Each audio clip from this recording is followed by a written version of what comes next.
Maybe when you feel stuck, you're building strength. I mean, that's the only way you really build strength, right? Is to get to that sticking point. To get to that point where you can't push through. I know you lift weights all the time, P-Wag. How much you bench press? 535. All right, 535. I'm making this up. I didn't hear what he really said. But he's big. And you know, he's in there. I used to have this spotter in high school. I didn't bench press 535, but he would stand over me. And the moment I started to struggle, he would just lift the whole weight off of me. I thought, well, man, that's not a good spotter. That's not a good God. To never let you have any weight. That's not a good God. To never let you have any challenge. How would he grow your faith?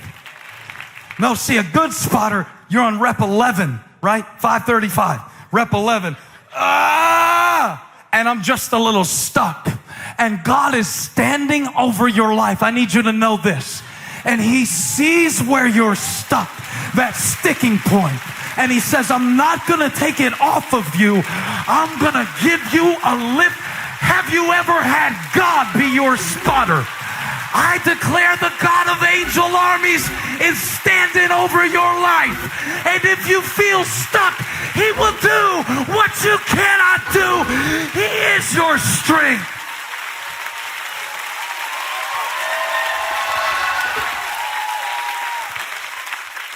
He knows how to get me past the point where I'm stuck. But now watch this. You may not like this. The first sticking point that Moses encountered was not Pharaoh. The first sticking point that Moses encountered, and maybe the greatest one, is that he tried to negotiate with God. And he got stuck. He got stuck at the burning bush before he got stuck at the Red Sea. God's like, I chose you. Now he's already stuck tending sheep for his father-in-law, Jethro. He'd been doing that 40 years because he got mad at somebody and killed him. Because when you get stuck, you get stupid. And so now he's doing something that's a consequence of his decision. And then the Lord speaks to him. He's like, I chose you. Go to Pharaoh and tell him, let my people go. With the hand motions. Did you go to Bible school? Pharaoh. Okay. And so Moses is stuck. He's like, give me chapter 4, verse 1, Exodus 4, verse 1. I need to show this. Because you might be stuck in yourself. He said, but behold, they will not believe me. But you hadn't even talked to them yet. Or listen to my voice, for they will say, the Lord did not appear to you. Now, there's two things about this that are wrong. One is on other people, and two, it's about a future event. You can't control either.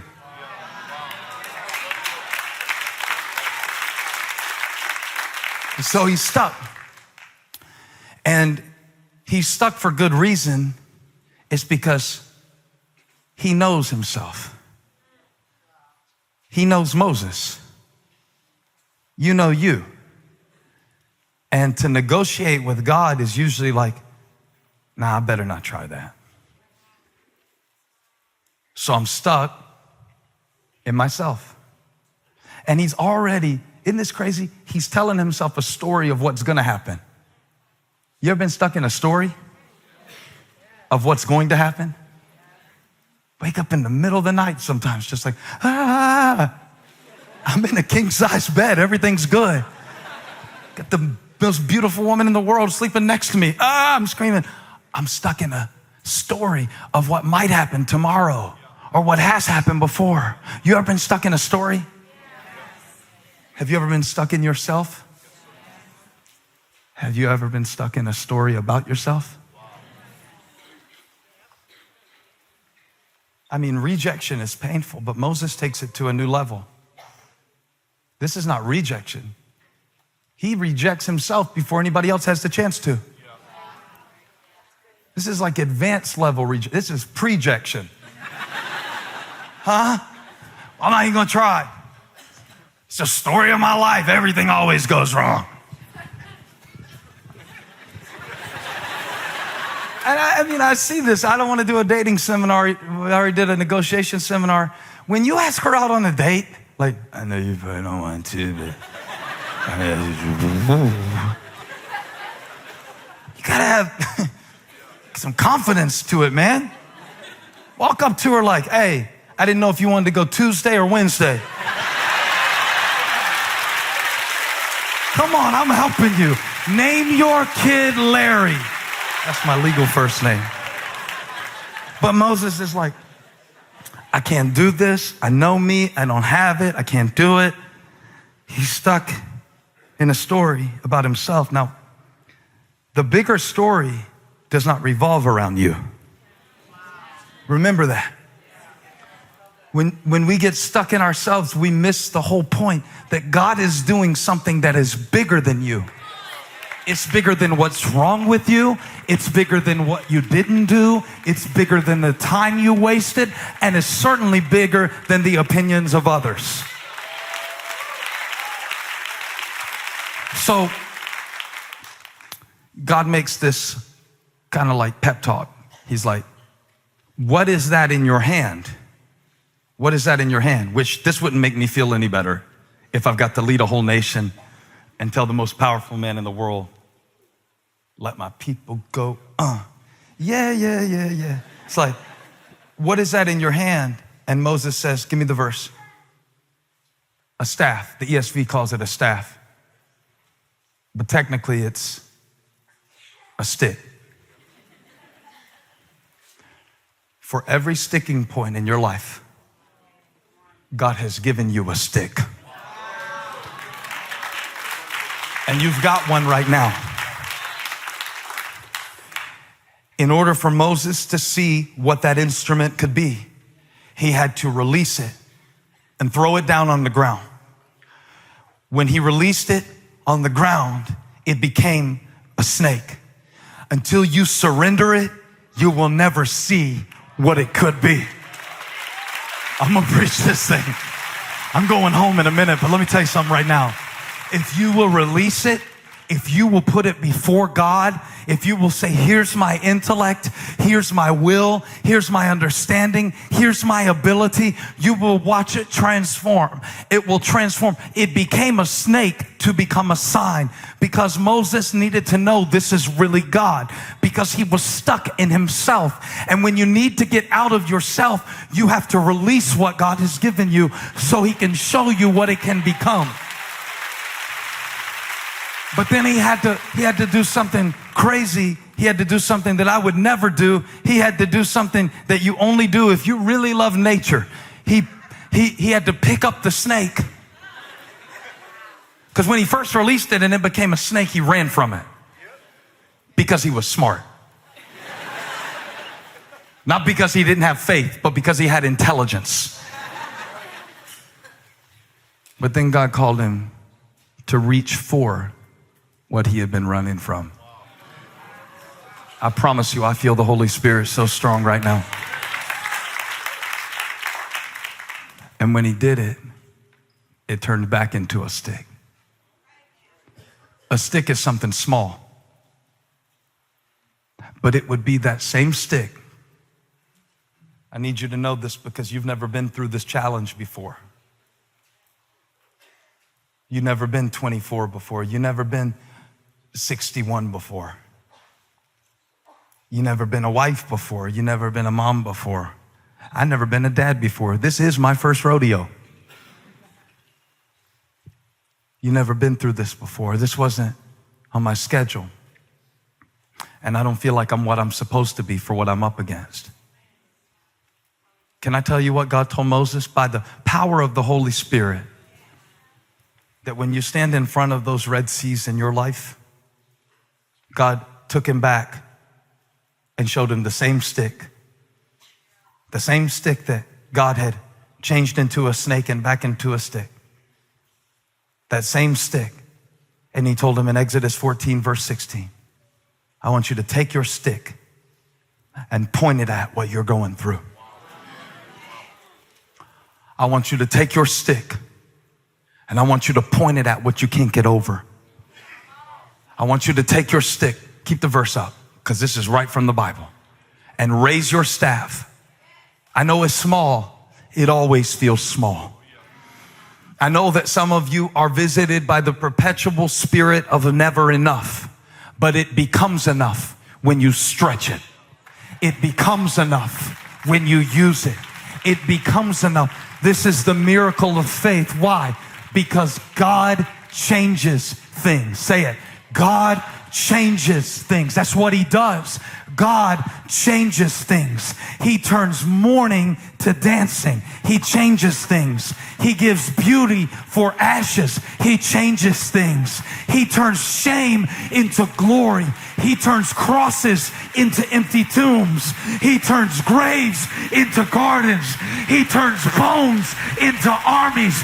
He turns seas into highways. And if you will stretch what he gave you over what you're going through, you're gonna get through this. I declare it. I decree it. God said it. That settles it. Back up, Pharaoh. I'm coming through.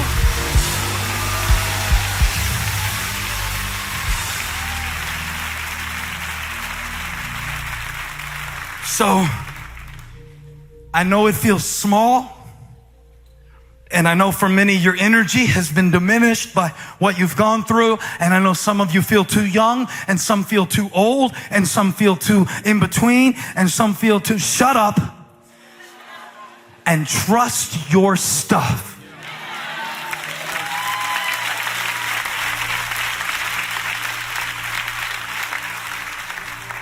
Don't do something stupid like give up and quit just because you feel tired. I felt tired from the 9:30 and I came out and preached this one, and I had to get in a freezing cold shower to wake up because you need this word. So I grabbed my stick and preached it because I can't stop doing what I'm called to do just because I'm tired.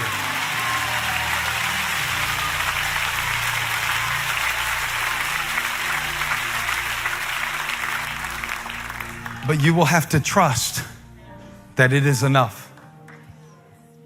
Not that God is enough, but that what he gave you is enough for where he put you. This is a sticking point. And if you sit there and try to negotiate with God, you will miss it. Saddest thing in the world is that Moses never even went into the promised land. He got stuck. He hit a rock with his staff, the same staff that he raised over the sea and the waters parted and they got through. He took that staff because he was tired of the people, and he struck the rock twice. And God said, now you can't go in because you don't trust me enough. Now, everything you love will have a part of the process that you will not like, including following Jesus.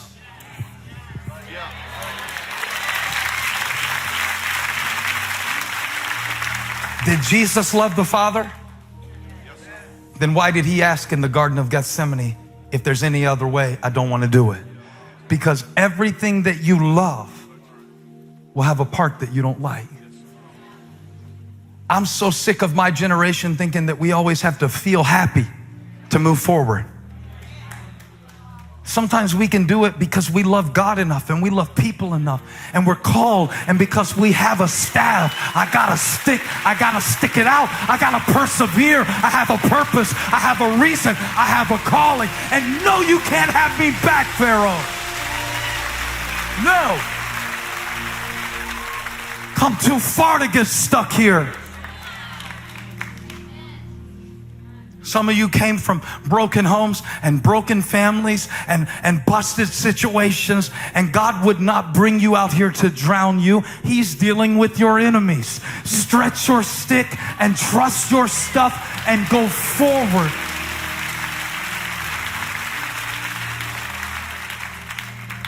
And stand there. It's a small thing. And if you trust him enough to stretch the small thing over the bigger thing. I don't know what that is for you. I'm going slow because I need you to imagine. And I need you to see yourself on the other side of this.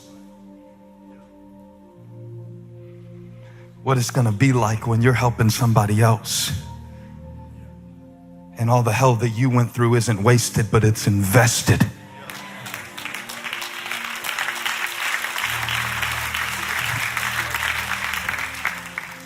It's the dumbest thing, but I just saw a picture like Popeye or something of you just getting strong in your spirit because you're pushing past the sticking point.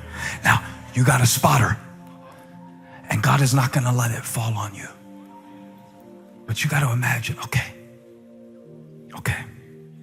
I will rejoice again. I will sing again. Okay, my children are going to be free because I fought for this. Okay, I will do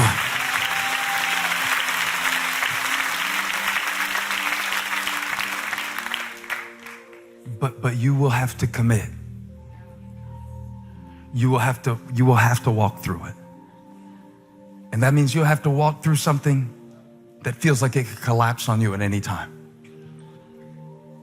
The story goes that he stretched the staff, he trusted God, and God made don't you love this? An interstate highway through the sea. Who else can do that? Who else can turn a sea into a highway, a stick into a snake, a grape into, only God can do it. So the ability to walk through something that God is holding up for you, you can't stick your right foot in and your right foot out. You can't hokey pokey through the Red Sea. It's going to mean saying that, God, I'm going to see this through. I'm going to stay in this uncomfortable place. I would rather stay stuck and have you deal with what you need to deal with. I would rather stay stuck and see your purpose for my life fulfilled. Because when you're standing in front of something you've never seen before, hold on to what you know. You got a stick. You got a stick. And when it happens this week, when you hit the sticking point, if it's a mood or if it's I don't want to say this, but if it's a mother-in-law or if it's something real deep and dark that we can't talk about out loud, when you hit it, use your stick. Small.